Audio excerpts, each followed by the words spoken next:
আমার শত্রুকে মেরে ফেলতে হবে, চলো লাল বাবার কাছে চলে যাই, শ্মশানে বসে আছে, হ্যাঁ যদি একটা ফু দিয়ে দেয়, বান মেরে দেয়, আমার শত্রু মরে যাবে।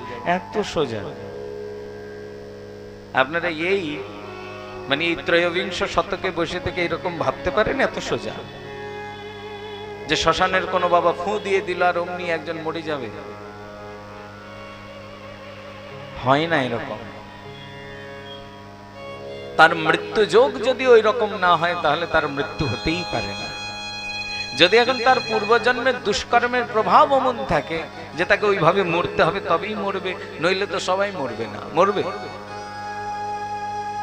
নইলে ভাবুন না, এই যে আমাদের দেশের মুখ্যমন্ত্রী বলুন, প্রধানমন্ত্রী বলুন, এদের শত্রু নাই, বিরোধী দল নাই? তো চলুন না একটা তান্ত্রিক ধরে নিয়ে তাদের নামে বান মেরে দিয়ে মেরে ফেলো দেখি।